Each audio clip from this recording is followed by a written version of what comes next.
Assalamualaikum warahmatullahi wabarakatuh.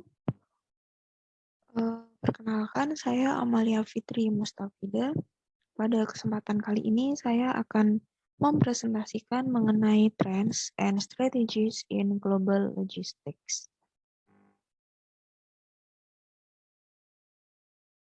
Konten yang akan saya bahas pada presentasi kali ini, yang pertama ada introduction, yang kedua ada megatrend. Dan di megatrend ini dibagi menjadi tiga, ada megatrend internationalization, megatrend security, dan megatrend ecological sustainability. Dan yang terakhir ada conclusion. Yang pertama introduction. Perusahaan yang sukses secara internasional telah menyadari pentingnya logistik sebagai fungsi manajemen. Namun, masih banyak perusahaan yang baru merancang fungsi logistik berdasarkan kebutuhan pelanggan. Pada saat yang sama, megatrend dunia dapat menjadi tantangan bagi manajer logistik untuk dapat mengembangkan logistik pada perusahaannya. Megatrend dunia ini meliputi pengadaan internasional, produksi dan penjualan, maupun kelangkaan sumber daya serta energi. Bahkan, tuntutan untuk manajer logistik harus mampu merancang strategi untuk tren yang dinamis, agar perusahaan mampu bertahan untuk waktu yang lama. Selanjutnya yang akan kita bahas yaitu megatrend. Apa sih megatrend itu? Megatrend merupakan suatu perubahan besar dalam sosial, ekonomi, politik, dan teknologi yang lambat terbentuk. Dan setelah terjadi, perubahan tersebut dapat berpengaruh dalam jangka waktu yang sangat lama.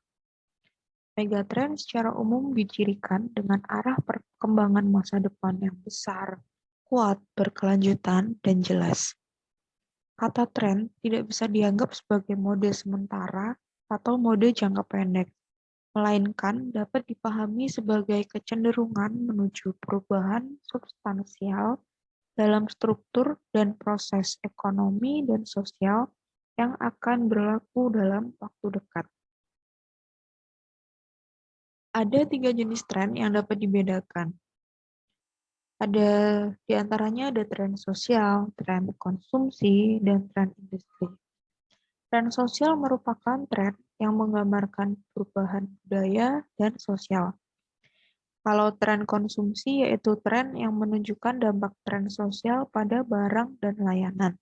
Sedangkan tren industri yaitu tren yang mengungkapkan perkembangan dalam suatu sektor industri.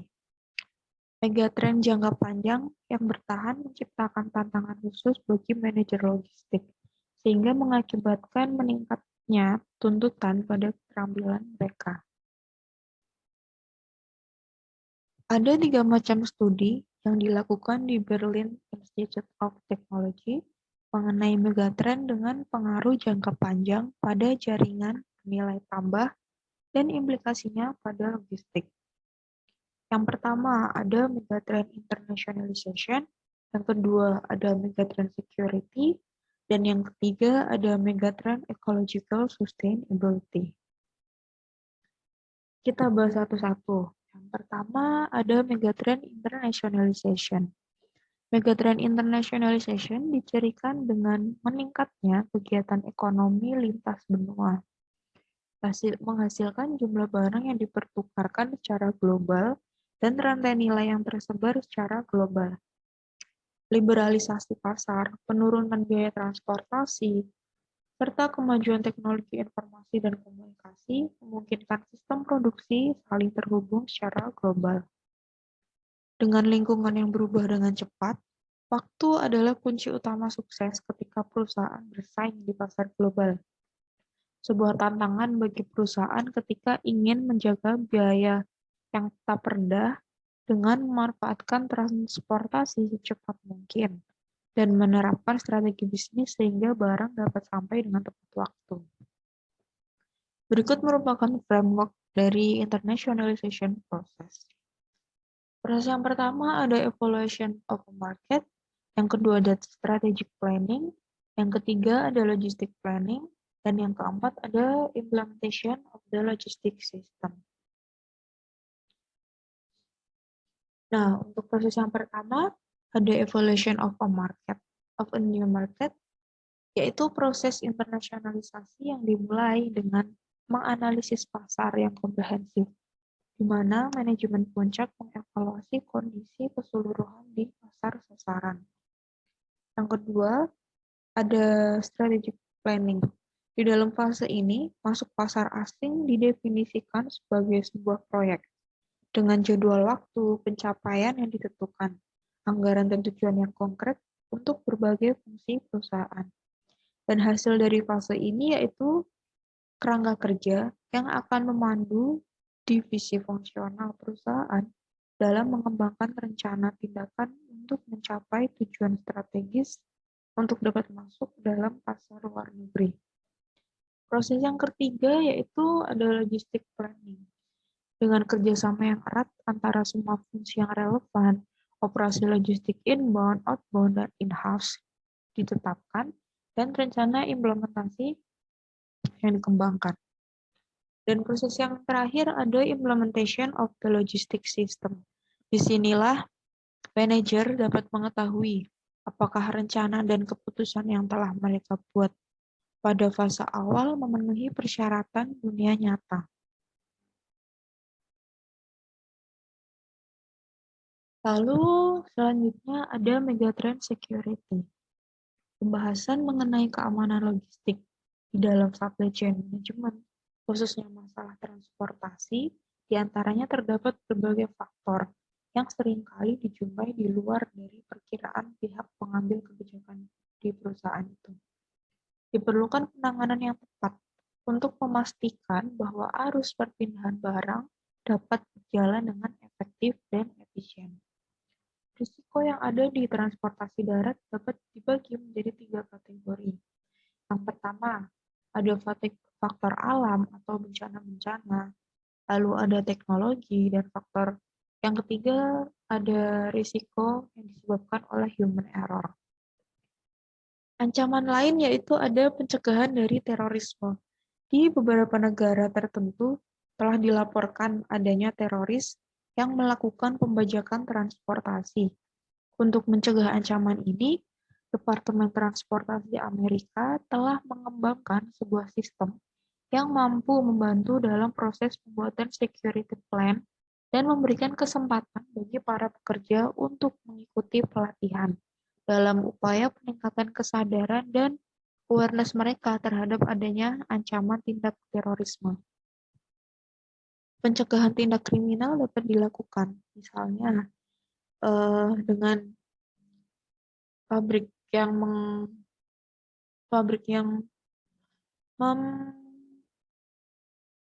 misalnya dengan pabrik yang memproduksi kendaraan atau transportasi ini melengkapi mobilnya dengan Global Positioning System atau GPS maupun alarm yang terpasang di dalam kendaraan.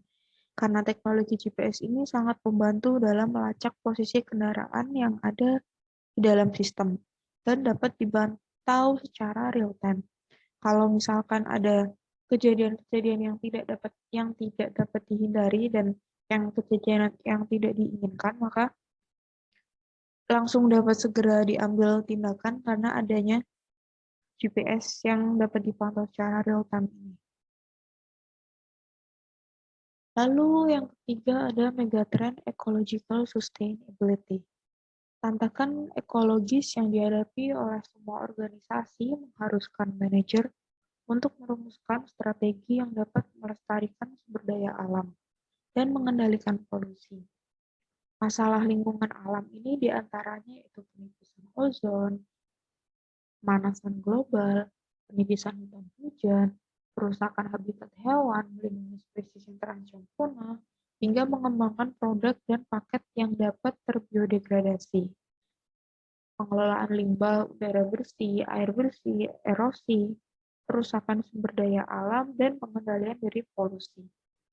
Perusahaan semakin mengembangkan lini green product yang dapat terurai secara hayati atau dibuat dari produk yang dapat di-recycle. Mengelola kesehatan planet ini membutuhkan pemahaman tentang bagaimana perdagangan internasional, daya saing, dan sumber daya global yang saling terhubung. Beberapa pendekatan untuk menerapkan sistem logistik yang kompatibel dengan lingkungan menunjukkan pertumbuhan yang luar biasa di masa depan. Banyak perusahaan yang berencana untuk menerapkan pendekatan ini. Di antaranya, yang pertama ada transportation and packaging. Desain transportasi dan pengemasan yang ramah lingkungan telah dianggap sebagai prioritas tertinggi bagi perusahaan untuk mencapai green logistik. Desain transportasi yang ramah lingkungan ini misalnya dengan EV atau electric vehicle maupun menemukan rute tercepat. Dengan menemukan rute tercepat, maka emisi yang dikeluarkan dari kendaraan pun akan semakin sedikit. Bisa juga dengan wadah yang biodegradable maupun wadah yang dapat di-recycle maupun di-reuse. Lalu yang kedua ada environmentally friendly sourcing. Salah satu tren adalah sumber lingkungan di mana perusahaan berusaha untuk mengaudit kehijauan pemasok mereka atau lebih baik membeli barang yang bersertifikat untuk kompatibilitas lingkungan mereka.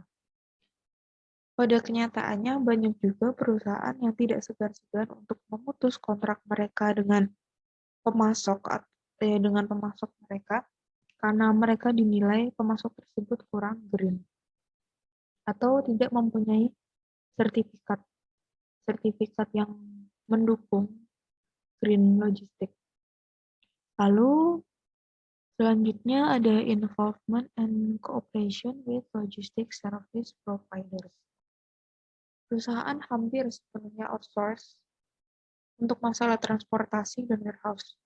Perusahaan secara khusus menuntun keterlibatan LSP ini dalam mengupayakan green logistik dan mengharuskan LSP untuk meningkatkan layanan logistik mereka yang ada secara ekologis.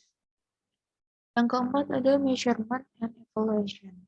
Banyak perusahaan yang belum menentukan tingkat kompatibilitas lingkungan dari logistik mereka. Dengan demikian, identifikasi pendorong, pengukuran hijauan, dan evaluasi dampak lingkungan merupakan langkah penting menuju pengembangan logistik yang sustain.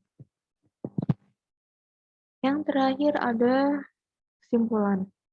Kesimpulan yang pertama, megatrend jangka panjang yang bertahan menciptakan tantangan bagi manajer logistik dan mengakibatkan meningkatnya tuntutan pada keterampilan jaringan perusahaan saat ini karena globalisasi yang sedang berlangsung, persyaratan keamanan, kebutuhan untuk melindungi lingkungan dan sumber daya alam. Juga persyaratan yang berkaitan dengan sistem bisnis mereka seperti kemauan konsumen, fleksibilitas, dan efisiensi biaya. Yang kedua, saat ini banyak perusahaan masih memfokuskan upaya mereka pada proses internal dan tujuan operasional. Sebagian besar perusahaan masih belum menerapkan konsep tanggung jawab holistik untuk proses customer to customer. Yang ketiga, analisis dalam studi ini menunjukkan bahwa sangat sedikit perusahaan yang disurvei dan telah mencapai tingkat kematangan jaringan logistik yang tinggi.